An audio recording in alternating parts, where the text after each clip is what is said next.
ইনকিলাব মঞ্চের মুখপাত্র শরীফ ওসমান হাদীকে হত্যা চেষ্টার ঘটনায় ১১ রাউন্ড গুলি, ২টি ম্যাগাজিন এবং একটি চাকু উদ্ধার করেছে র্যাব-২। মঙ্গলবার রাতে সন্দেহজনক শুটার ফয়সাল করিম মাসুদের বোনের বাসা সংলগ্ন এলাকা থেকে এগুলো উদ্ধার করা হয়েছে। এছাড়া তার বাবাকেও গ্রেপ্তার করা হয়েছে বলে জানিয়েছে র্যাব। এ বিষয়ে র্যাব-২ এর অতিরিক্ত পুলিশ সুপার শামসুল ইসলাম জানান, রাজধানীর শেরেবাংলা নগর থানার পশ্চিম আগারগাঁয়ের পানির ট্যাঙ্কি সংলগ্ন কর্নেল গলি এলাকায় ফয়সালের বড় বোন জিয়াসমিনের বাসা। সেই সংশ্লিষ্ট ভবনের পাশের সিসিটিভি ফুটেজ পর্যালোচনা করা হয়। এতে দেখা যায়, ঘটনার দিন গত ১২ ডিসেম্বর রাতে ফয়সাল ও তার এক সহযোগী মোটর সাইকেলে করে ওই বাসা থেকে বের হন। একই দিন বিকেল ৪টা ৫ মিনিটে সিসিটিভি ফুটেজে ফয়সাল, তার সহযোগী, মা ও ভাগিনাকে দুটি ভবনের মাঝের ফাঁকা স্থান থেকে কিছু বের করতে দেখা যায়। বিকেলে ফয়সাল ও তার সহযোগী একটি সিএনজি চালিত অটোরিকশায় করে এলাকা ত্যাগ করেন। তিনি আরও জানান, সিসিটিভি ফুটেজের ভিত্তিতে র্যাব-২ এর একটি আভিযানিক দল ওই দুই ভবনের মাঝের ফাঁকা স্থানে অভিযান চালিয়ে দুটি ভরা ম্যাগাজিন, ১১ রাউন্ড গুলি ও একটি চাকু উদ্ধার করে। র্যাব জানায়, অভিযুক্ত ফয়সালের বোনের বাসা থেকে একটি ট্যাব, একটি অ্যান্ড্রয়েড মোবাইল ফোন, একটি পুরাতন বাটন মোবাইল, দুটি জাতীয় পরিচয়পত্র, বিভিন্ন কোম্পানির 5টি চেক, বিভিন্ন ব্যাংকের 15টি চেক বই, 6টি পাসপোর্ট এবং 38টি ব্যাংক চেকের পাতা উদ্ধার করা হয়। হত্যাচেষ্টা মামলার প্রধান আসামিসহ সংশ্লিষ্ট অন্যান্যদের গ্রেপ্তারে সর্বোচ্চ প্রচেষ্টা অব্যাহত রয়েছে। র্যাব আরও জানায়, ফয়সালের বাবা হুমায়ুন কবিরকেও গ্রেপ্তার করা হয়েছে। ফয়সালের শ্বশুর বাড়ি নরসিংদী থেকে তাকে গ্রেপ্তার করা হয়। এ সময় ফয়সালের শ্যালকের দেয়া তথ্য অনুযায়ী স্থানীয় একটি পুকুর থেকে 3টি অস্ত্র উদ্ধার করা হয়েছে।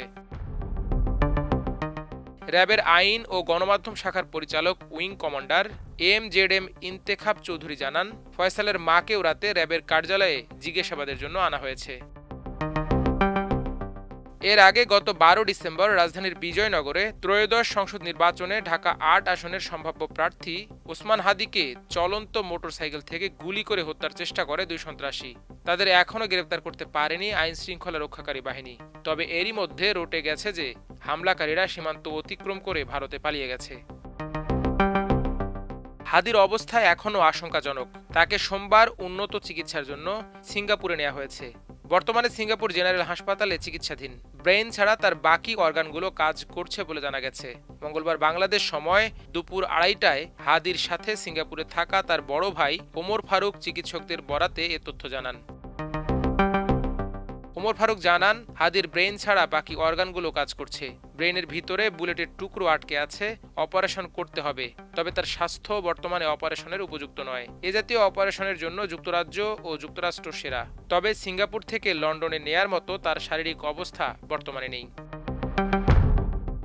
এদিকে আমার দেশের সাথে মঙ্গলবার রাতে এক টক শোতে ঢাকা মেডিকেল কলেজ হাসপাতালের নিউরোসার্জন ও হাদীর চিকিৎসায় যুক্ত ডাক্তার আব্দুল আহাদ জানান, হাদীর মাথার খুলি এখন সাভারে সংরক্ষণ করে রাখা হয়েছে। ব্রেনের যে বাম পাশের হাড্ডি আছে খুলির, সেটা আমরা খুলে দিয়েছি। মূলত এটা লাইফ সেভিং প্রসিডিউর, ডিকম্প্রেসিভ ক্রেনিয়েক্টমি বলে। এটা হলে যেটা হয়, আমাদের ব্রেন তো একটা কাভারিংয়ের মধ্যে আটকা থাকে। এখানে একটা আমাদের রুলস আছে যে ব্রেনের যে স্পেসটা এটা ফিক্সড। এটা ব্রেন ম্যাটার, এখানে রক্তনালী এবং পানি থাকে, এই 3টা জিনিস থাকে। যদি কোনো একটা বেশি হয় তাহলে বাকি 2টা হ্যাম্পার হবে। তো আমরা যদি ব্রেইনে পানির পরিমাণ বেশি হয়, যখন এখানে ইনজুরি হয়েছে, এখানে ইনফ্লামেশন হবে, পানির পরিমাণটা বেড়ে যাবে, তার মানে তখন ব্রেন টিস্যু ড্যামেজ হবে, কারণ জায়গা তো ফিক্সড। এই ঘরে যদি আমরা দেখি যে 20 জন মানুষের স্পেস আছে, আমি যদি এক্সট্রা কোনো আরও 5 জনকে ঢোকাইতে চাই, তাহলে অবশ্যই 5 জনকে বের করতে হবে।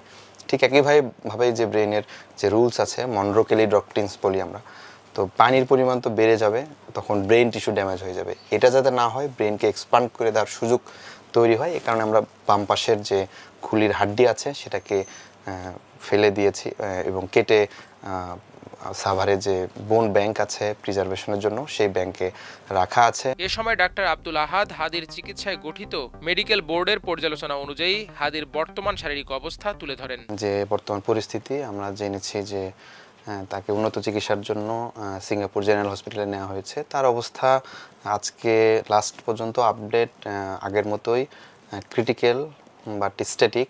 তার অবস্থা ডিটোরেট করে নাই। তার ভাইটালসগুলো ব্রেনের যে ফাংশনগুলো আগের মতোই রয়েছে এবং তার যে কিডনি ফাংশনিং করছে, আর্টিফিশিয়ালি ভেন্টিলেশন দিয়ে তার শ্বাস প্রশ্বাস চলছে, তার হার্টবিট চলছে। তাকে নেওয়ার সময় এয়ার প্রেসারে তার একটু হার্টবিট বেড়ে গিয়েছিল এবং তার শ্বাসের একটু সমস্যা হচ্ছিল, সেটা দ্রুত হসপিটালে নিয়ে ইমার্জেন্সি আইসিইউতে অ্যাডমিট করিয়ে ওষুধের মাধ্যমে আবার কন্ট্রোল করা হয়েছে। এবং লাস্ট তার সিটি স্ক্যান হয়েছে, আর চেস্টের সিটি, এইচআর সিটি হয়েছে। তো তার সিটি স্ক্যানের মধ্যে আসলে যে অক্সিজেন স্বল্পতা আমরা বাংলাদেশে সিটি স্ক্যানে দেখেছি সেটাই এখনও রয়ে গিয়েছে এবং কিছুটা অক্সিজেনের স্বল্পতা, যেহেতু আগে থেকে ওই জায়গাটা অক্সিজেন স্বল্পতা কমছে, ওইখানে রক্তনালী হ্যাম্পার হয়েছে, সেটাই পরিলক্ষিত হয়েছে এবং ব্রেনের কিছুটা ইডেমা বেড়েছে। তো ব্রেনের যে রেসপন্সগুলো, পিপিলারি রিফ্লেক্স বা আদার রিফ্লেক্সগুলো আগের মতো স্ট্যাটিক রয়েছে। আর তার আর্টিফিশিয়ালি ওষুধে রেসপন্স করছে, তার বডি, সে সার্ভাইভ করছে। হাদির ফিরে আসার সম্ভাবনা কতটুকু? কতটুকু বলা যায় না, হাদি কি আমাদের মাঝে ফিরবে আপনার দৃষ্টিতে বা সার্বিকভাবে এ ব্যাপারে আপনি কতটুকু কি? জি ধন্যবাদ। আসলে আমি অ্যাজ এ নিউরোসার্জন যদি অ্যাসেস করি তাহলে যেটা ভিউজ হবে, but as a activist July মুভমেন্টের অ্যাক্টিভিজমের জায়গা থেকে আমি ডিফারেন্ট লুকে দেখি। আমি অ্যাক্টিভিজমের জায়গা থেকে বলবো যে আমি খুব আশাবাদী যে হাদি কামব্যাক করবে। আল্লাহ একটা মিরাকল ঘটা তার ক্ষমতার বলে, হয়তো রহমতের দেশের যে মানুষের দোয়া আছে, আমরা চিন্তা করি সে কামব্যাক করবে। বাট অ্যাজ এ ডক্টর এবং ক্লিনিশিয়ান হিসেবে যদি আমি বাস্তবতা এবং সায়েন্সের দিক থেকে ব্যাখ্যা করি তাহলে আসলে তার ব্রেনের যে রিফ্লেক্সগুলো আছে, প্রত্যেকটা রিফ্লেক্সেই আমরা খুব বেশি রেসপন্স পাচ্ছি না। হাদির যে অন্যান্য অর্গানগুলো আর্টিফিশিয়ালি সাপোর্ট দিয়ে যাচ্ছে, এগুলো লং টার্ম পর্যন্ত সাপোর্ট দেয়া যায়। বিভিন্ন নরঅ্যাড্রিনালিন দিয়ে হার্টবিট করা, আর্টিফিশিয়াল ভেন্টিলেশন দিয়ে অক্সিজেন সাপ্লাই দেওয়া বডিতে, বা ফ্লুইড ব্যালেন্স করে কিডনিতে প্রস্রাব তৈরি হওয়া, সেটা ক্যাথেটার দিয়ে কতটুকু পাস হচ্ছে সেটাকে অ্যাসেস করে আবার পরবর্তী দিনের জন্য ফ্লুইড ম্যানেজমেন্ট করা, এগুলো আর্টিফিশিয়ালি করা যায়। তো সেই দিক থেকে সেটা মেনটেন হচ্ছে। বাট ব্রেনের যে ড্যামেজ হয়েছে, তার আমরা দেখেছি তার ব্রেন স্টেমে যে ইনজুরিটা আছে, খুব এক্সপার্ট হ্যান্ডে আসলে গুলিটা করা হয়েছে এবং খুব ইন্টেনশনালি, খুব প্ল্যান্ড ওয়াইজ। আপনি দেখবেন যে তার ডান পাশ দিয়ে টেম্পোরাল বোনসের একেবারে ভিতর দিয়ে গিয়ে গুলিটা স্প্লিট হয়ে এক পাশ দিয়ে বের হয়ে গিয়েছে, বাম পাশ দিয়ে। আর একটা অংশ আমরা অপারেশনের সময় বের করেছি, আর আরেকটা ছোট অংশ ব্রেন স্টেমে এখনও রয়ে গিয়েছে।